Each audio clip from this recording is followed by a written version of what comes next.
In 2023, you said that you were over the Conor McGregor hype train, and he took to Twitter and said, "Starve you and kill you, you effing disrespectful prick. Don't ever speak my name in disrespect again, mush potato head." Yeah, I mean, he's not wrong about the head. The head is quite a potato. It all began when Tom was asked about Conor McGregor's long-awaited return against Michael Chandler. And in true Aspinall fashion, he kept it real. No sugarcoating, no hype talk, just his honest opinion. He brushed off the matchup, admitting he wasn't all that interested in it. A bit weird because I don't really know Conor at all. I've never even met the guy. Never had any beef with him or anything. And the whole situation came on a little bit weird. So my friend started a YouTube channel, right? Because he's my friend, he came down the gym and interviewed me. And I did it because he's my friend. He doesn't have loads of numbers on his, doesn't have loads of followers or loads of subscribers or anything like that. So it's a pretty small interview. And he asked me about McGregor. Are you looking forward to McGregor's next fight? Blah, blah, blah. And I said, to be honest, I'm not really that interested in Conor McGregor. Not because mate, I only really watch the heavyweights and bigger guys. I'm not as interested in the small. I just meant it like that. Next minute, he's fucking sending me death threats, loads of tweets. I'm like, mate. But that didn't sit well with the notorious Conor McGregor. As expected, he fired back.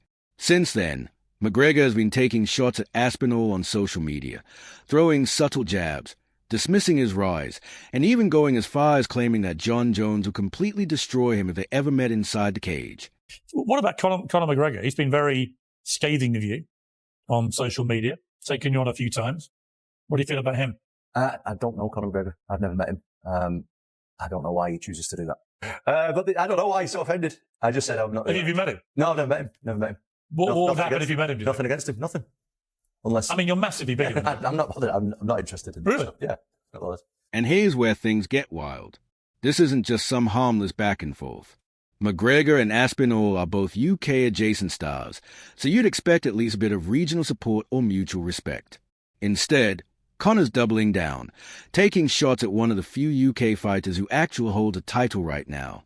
Fans are scratching their heads. Why would McGregor come after Tom? Especially when they are not even in the same division. Some say it's just classic Conor, stirring the pot to stay relevant. Others believe he genuinely didn't like Tom's dismissive tone, and now wants to remind everyone he's still the biggest name in the sport.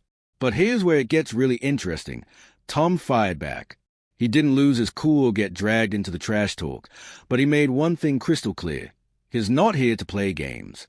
In interviews and subtle posts online, Aspinall made it known that he's not going to let someone outside the heavyweight division dictate his narrative. In his words, "I respect what Conor's done, but this isn't his lane." And of course, Joe Rogan had something to say.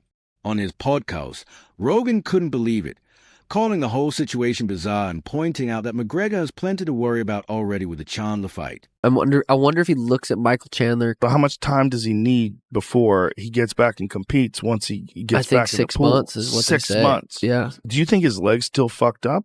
I don't know. It's hard to say. I mean, I don't know why he was out of the pool. I don't know if they took him out because he's on a fucking yacht everywhere and he's just untestable. Like, Conor has to see a guy that's going to get him excited that he sees is very winnable. And Chandler's dangerous, but he's shorter and he throws fucking hooks. Conor's a bigger and he's a sniper. He throws them down the middle. He can fucking take it and bounce back. Dangerous motherfucker. That guy has a warrior spirit. You can guarantee Michael Chandler's fighting, some fucking chaos is going to happen. Yeah, Conor comes back. It's going to be at 170.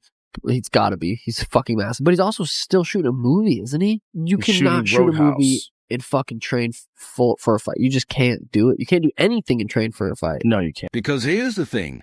Conor might be the loudest voice downplaying Aspinall, but is far from the only one. There's a long list of fans, fighters, and analysts who genuinely believe Tom doesn't stand a chance against Jon Bone Jones. Sure, they admit Aspinall is good, really good. But in their eyes, Jon operates on an entirely different level. He's the fastest, quickest, most powerful heavyweight on the planet. He's the favourite against Jon Jones. And no man alive can beat Tom Aspinall, in my humble opinion. And that's with the greatest of respect to Jon Jones. Toe came out of his skin when he fought me. He wrapped it himself to go to the press conference. He didn't want to miss his press conference. So he wraps it himself because the doctors refused. That's inappropriate treatment. We're not going to do that. We're taking you to the hospital. This is a tough guy. And when it comes to grit, and you gotta have it, we know for sure that Jon does. Now, that doesn't mean that Tom does not. But we don't know that. And we don't know that those punches are as hard and as fast with equal accuracy. I bet if he's weighing 215, he would fight Tom Aspinall better than him weighing 245 pounds. In his 205 frame, he could fight Tom Aspinall better than he'd fight him at that 250 because that's not his weight class. While he didn't last long with Cyril, he didn't look as fast. He carried more weight. Cyril just did some weird stuff. And John, you don't make mistakes against him. I'm interested to see how Aspinall is past the first round, right? He looks so fast. He looks, you're like, nobody moves like him. He looks like a younger Kane, but he just keeps knocking these guys out so quick. So I'm like, let me see him past the first round to see if he has that cardio as well. And, you know, you're getting up to elite status where you're calling out Jon Jones. That's the boogeyman. Jon Jones is the boogeyman. Jon Jones has had some trials and tribulations, but the skill set and the ability to push deep into rounds. When he fought Gustafsson, he had almost no training camp. And then he pulled that fight off in the 4th and 5th rounds. That's when he really turned it up. And then you saw the real Jon Jones in the second fight. That's motivated Jon Jones. But Aspinall is like, we've only seen him smash. What is it like in the 5th round with Jon Jones? Because if you can't steamroll Jon Jones and he starts side kicking your kneecaps, you know? Jon Jones have been untouchable for over a decade. The resume, the fight IQ, the ability to adapt mid-fight, it's nothing short of legendary. Whether it's facing wrestlers, strikers, or unpredictable wildcards, Jones has always found a way to win.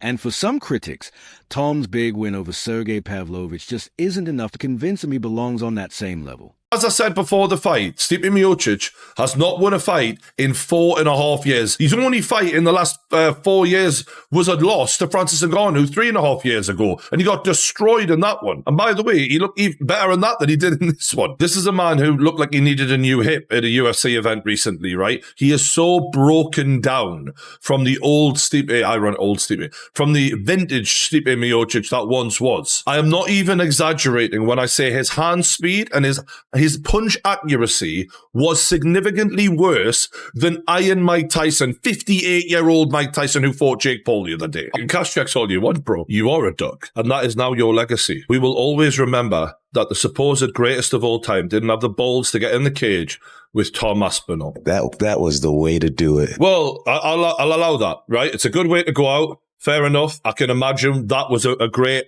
last fight for Jon Jones, but I absolutely have no interest in watching any. Was that even a great performance? We don't need to see Jon Jones anymore. If you're not going to defend your world title, then get the fuck off the stage. But on the flip side, there's a growing wave of believers. They've seen the speed, the grappling, the composure, the way Tom makes elite heavyweights look like sparring partners. To them, is not just talented, he's a future. And more importantly, they point to this version of Jon Jones, the one recovering from injury, inactive, and possibly on the final stretch of his career. They believe he might not be ready for a fighter like Tom Aspinall. So now, the stage is split in two. One camp calling for caution, the other calling for war. And Tom is right in the middle, criticized by fellow fighters like Conor, doubted by part of the fan base, but still pushing forward, still focused. Still dangerous, because whether he gets Jon Jones next or not, the fire's already been lit. And Aspinall knows, if he wants to silence the critics, shut down the doubters, and even quiet Conor McGregor, there's only one way to do it. Beat the man they say no one can.